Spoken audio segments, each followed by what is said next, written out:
My name is Ellie Chen, and I'm probably the only human left alive on Kepler 442b. The irony isn't lost on me. I spent 3 years fighting to get assigned to this xenobiology research station, and now I'd give anything to be back in the cramped corridors of Earth's orbital labs. The emergency beacon stopped working 6 days ago. The quantum communicator died with it, along with any hope of rescue. Dr. Martinez always said the frontier stations were death traps waiting to happen. I should have listened. The attack came without warning. The Hegemony forces 3 massive dreadnoughts that materialized from hyperspace like metallic thunderclouds had been hunting our research team for weeks. Our crime? Discovering that the crystalline formations we'd been studying weren't just mineral deposits. They were eggs, billions of them, scattered across dozens of worlds the Hegemony had marked for colonization. I was in the field laboratory when the bombardment started. The main facility, where my colleagues were having their morning briefing, took a direct hit. The shockwave threw me against the specimen cabinet, and when I came to, the entire complex was gone. Nothing but a crater of fused glass and twisted metal. That's when I found him. I call him Scout, though his actual name is a series of harmonic frequencies that roughly translate to wind that follows the stars. He's about the size of a large wolf, but his anatomy is distinctly alien. His fur shifts color with his emotions, a deep blue for calm, silver for alertness, and a worried crimson when he's protecting something. His eyes are too large for his triangular head, multifaceted like gemstones, and they hold an intelligence. That took me days to recognize. Scout had been caught in the bombardment's edge, his left rear leg mangled by debris. He was trying to drag himself toward the crater where my colleagues died, making sounds I'd never heard from his species, a keening, musical wail that needed no translation. The Kepler 442b natives, the Kithara, had been our primary study subjects for 2 years. They were pack hunters, highly intelligent, but had never shown interest in human contact. Their society was nomadic, following the planet's complex seasonal migrations. Most of our research had been observational, conducted from a respectful distance. But Scout was different. When he saw me approaching, instead of the typical Kithara flight response, he went still. His fur rippled from crimson to a color I'd never seen before. A deep purple shot through with gold. His large eyes fixed on mine, and I felt something I can only describe as recognition. I should have left him. The Hegemony would be sending ground forces soon, and I needed to find shelter. But something about that purple gold fur, about the way he'd stopped struggling when he saw me, made me kneel beside him instead. "Easy, boy," I whispered, the words feeling inadequate. "I'm going to help you." His response was immediate. The keening stopped, replaced by a low, thrumming sound that seemed to come from deep in his chest. His fur shifted to a warm amber, and when I reached out to examine his injured leg, he didn't pull away. That was the moment everything changed. Not when the Hegemony destroyed my station, not when I realized I was stranded. It was when Scout chose to trust me that I understood what it meant to be human in a universe that seemed determined to erase us. The first 3 days were about survival. I managed to salvage some medical supplies from the wreckage and fashioned a splint for Scout's leg using components from a destroyed atmospheric processor. He bore the treatment with remarkable patience, his fur maintaining that steady amber glow throughout the procedure. We found shelter in a network of crystal caves about 2 kilometers from the ruins. The formations here were inactive, thankfully, since active crystal sites seemed to drive the Kithara into violent territorial behaviors. Scout's pack instincts kicked in immediately. He began marking territory, his harmonic calls echoing through the tunnels in patterns that gradually became familiar to me. It was during those first nights that I began to understand the depth of Kithara communication. Their language wasn't just auditory. It was a complex interplay of sound, scent, and the electromagnetic patterns their fur generated. Scout would create these elaborate light shows across his coat while vocalizing.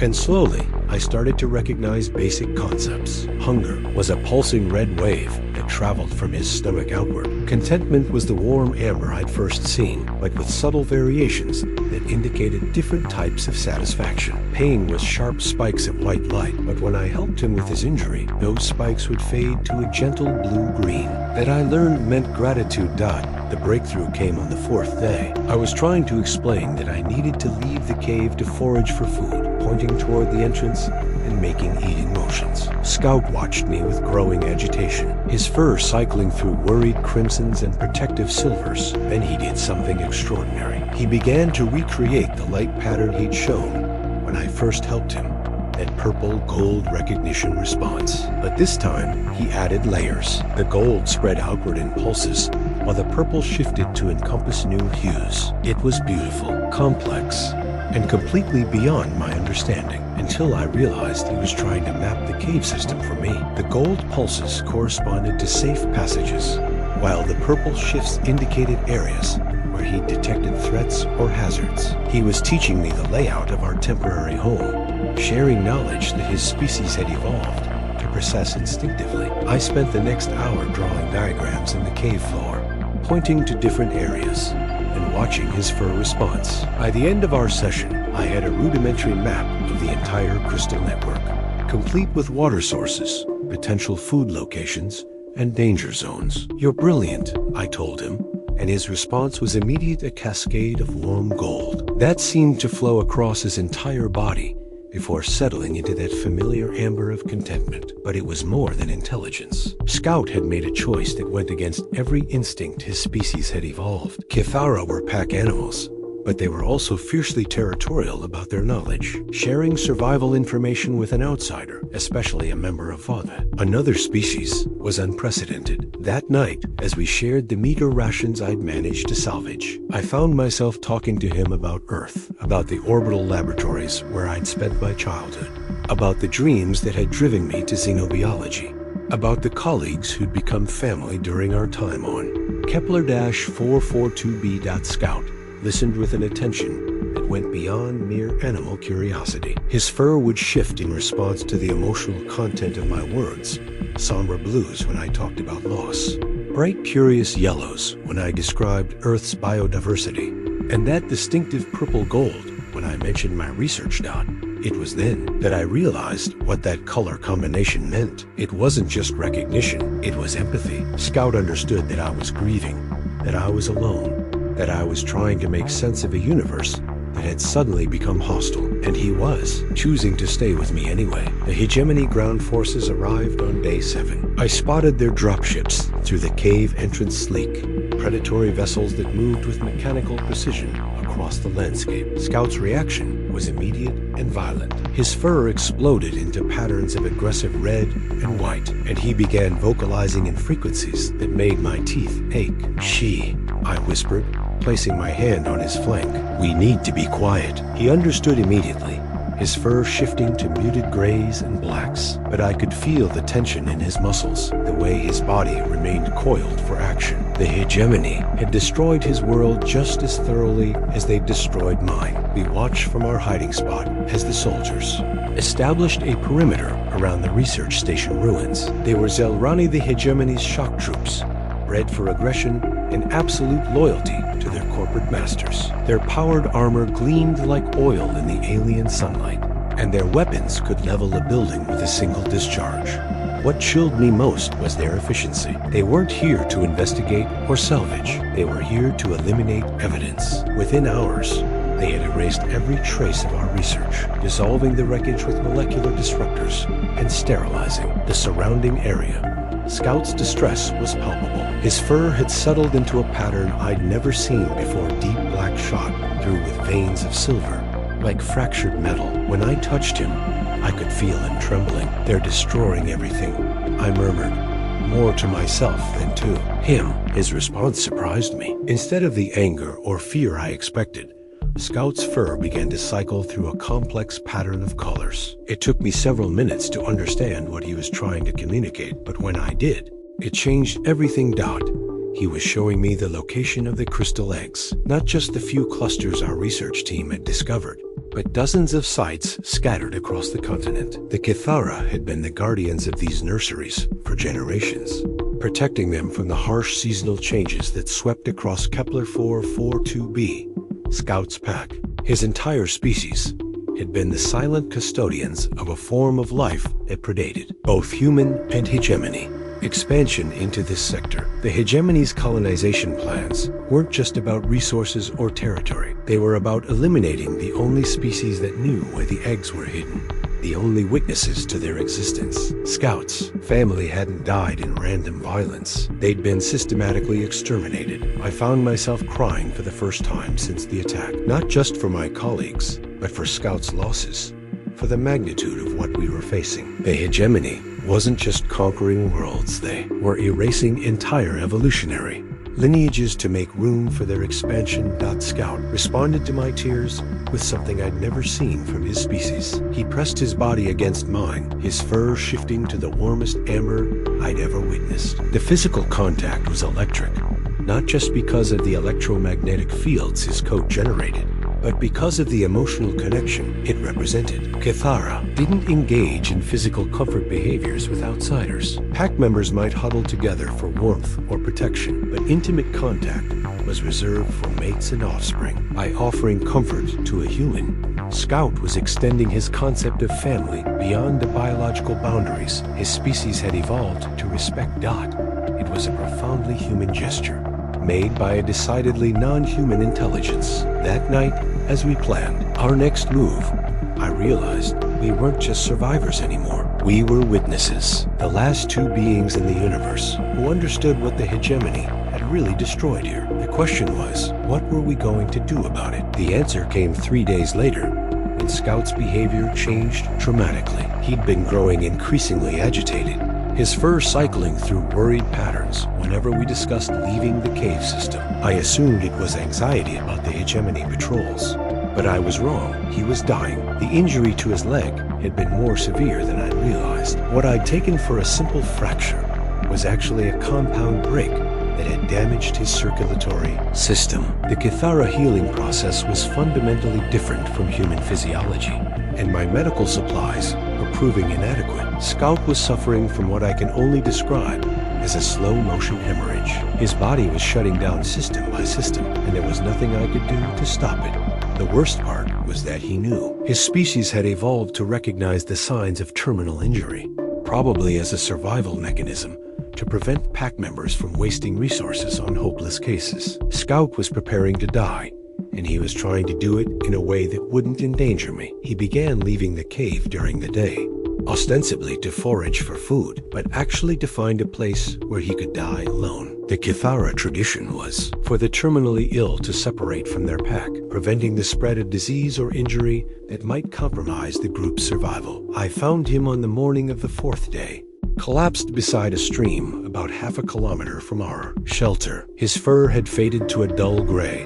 and his breathing was labored. When he saw me approach, he tried to stand, to continue his solitary journey to whatever place he'd chosen for his final rest. "No," I said, kneeling beside him. "You're not doing this alone." His response was a weak harmonic protest, his fur flickering with patterns that clearly meant, "Go away and save yourself." But I'd learned to read his emotions too well. Beneath the resignation and the instinctive desire to protect me, there was something else. Relief. He didn't want to die alone any more than I wanted to watch him go. I spent the next hour carrying him back to the cave, one painful step at a time. Scout was too weak to resist, but his fur continued its faint protests until we reached the shelter. Then, as I settled him onto the bedding I'd fashioned from salvaged materials, something remarkable happened. His fur shifted to that purple gold recognition pattern, but deeper and more complex than I'd ever seen it. It was gratitude,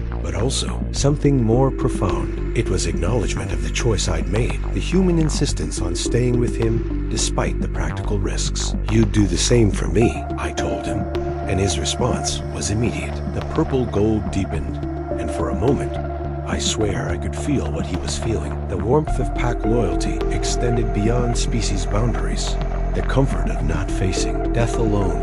That's when I made my decision. The hegemony soldiers were still conducting their systematic erasure of the research site. They'd be here for at least another week, maybe longer. Scout had days at most, but there was one thing I could do, one way to ensure that his death and the death of his species wouldn't be meaningless. I could get the information about the crystal eggs to the outside universe. The quantum communicator was destroyed, but the emergency beacon had been built with redundant systems. If I could reach the wreckage and repair the primary transmitter, I might be able to send a burst transmission to the nearest human outpost. It would take everything I had: power cells, technical expertise, and luck, but it was possible. The problem was that reaching the wreckage meant leaving Scout alone, and he was too weak to move. It also meant crossing territory that the Hegemony had under constant surveillance. I was asking myself to choose between staying with a dying friend and potentially saving an entire species from extinction. Scout made the choice for me. When I explained my plan, his fur immediately shifted to patterns of urgent approval. He understood the stakes better than I did. The crystal eggs weren't just alien life forms, they were the foundation of an entire ecosystem. If the Hegemony succeeded in destroying them, they would be committing genocide on a scale that dwarfed even their attack on the research station. But more than that, Scout understood something about humans that I was only beginning to recognize. We don't abandon our responsibilities, especially when those responsibilities seem impossible to fulfill. He was asking me to choose the greater good over personal comfort, to be the kind of human he'd somehow learned to respect. During our brief time together, and he was promising to wait for me. The journey to the wreckage took 6 hours. I had to time my movements between Hegemony patrols, using the cave system Scout had mapped for me to stay hidden. Every step felt like a betrayal. I was leaving him alone, dying, to pursue a plan that had maybe a 10% chance of success. But Scout's final light pattern stayed with me. It hadn't been farewell, it had been faith. He believed I could do this, and more importantly, he believed I would come back. The quantum communicator was more damaged than I'd hoped, but less destroyed than I'd feared. The primary transmitter was intact, but the power coupling had been severed, and the harmonic resonators were completely fried. I had maybe 6 hours of work ahead of me, using tools I'd salvaged from the emergency kit and components I'd need to cannibalize from other systems. The hardest part was staying focused. Every sound, every shadow could be a Hegemony patrol. Worse, I kept thinking about Scout, alone in the cave, his life ebbing away while I struggled with technical problems that would have taken my colleagues minutes to solve. Dr. Martinez had always said I was too emotional for frontier work. Maybe he was right, but it was that emotional connection to Scout, to my dead colleagues, to the species we discovered, that kept me working when logic said I should give up. I managed to get the transmitter online just as the local sun was setting. The signal was weak, barely strong enough to reach the nearest relay station, but it was functional. I had one chance to get the message right. The data package I transmitted contained everything: the location of the crystal eggs, the evidence of their intelligence, the proof of what the Hegemony had done to cover up their discovery. It was incomplete, compressed to fit within the narrow transmission window, but it was enough. If anyone received it, if anyone cared enough to investigate, they would find the truth. The transmission lasted 18 seconds. Then the power cells died, and I was left in darkness with nothing but the hope that somewhere, someone was listening. I made it back to the cave just before dawn. Scout was still alive, but barely. His fur had faded to almost complete gray, and his breathing was so shallow, I had to watch his chest carefully to detect any movement. When he sensed my presence, his eyes opened. For a moment, there was no recognition, just the glazed stare of approaching death. Then his fur flickered a faint echo of that purple-gold pattern that meant so much. "I did it," I whispered. "The message is out there." His response was the weakest light pattern I'd ever seen from him, but it was unmistakably approval. He'd held on long enough to know that his species' guardianship of the crystal eggs wouldn't die with him. I spent the next 3 hours holding him, talking about everything and nothing. I told him about Earth's seasons, about the way snow looked falling past laboratory windows, about the ocean creatures I'd studied before coming to Kepler 442b. He listened with the patience of a friend, his fur occasionally flickering in response to particularly vivid descriptions. As the sun reached its zenith, Scout's breathing became even more labored. I could feel his body shutting down, his amazing electromagnetic field growing weaker by the minute. "Thank you," I told him, "for trusting me, for showing me what family means." His final light pattern was the most beautiful thing I'd ever seen. It started with that familiar purple-gold recognition, but then expanded to encompass colors I hadn't known his species could produce. It was gratitude, friendship, and something that transcended the boundaries between species. It was love. Scout died as the alien sun touched the horizon.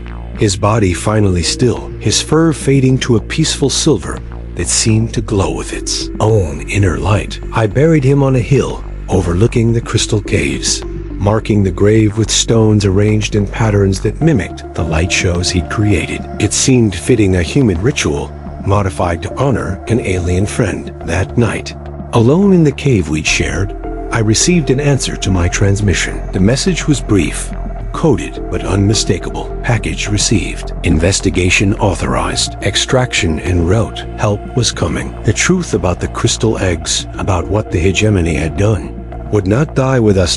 But as I sat in the darkness, surrounded by the electromagnetic echoes of Scout's presence, I realized something that would have surprised my younger self. The rescue mission, the investigation, the potential salvation of an entire species. None of it mattered as much as the choice a dying alien had made to trust a human stranger. Scout had seen something in our brief partnership that I was only beginning to understand. Humans don't just form alliances or strategic partnerships. We form families. We extend our protective instincts beyond the boundaries of species, beyond the logic of survival, beyond the comfortable limits of our own understanding. We choose to love what is different, and in doing so, we become more than what we were. The Hegemony had destroyed our research station, eliminated my colleagues, and tried to erase the evidence of their crimes. But they had failed to account for the most distinctly human trait of all, our refusal to let those we love die alone. Scout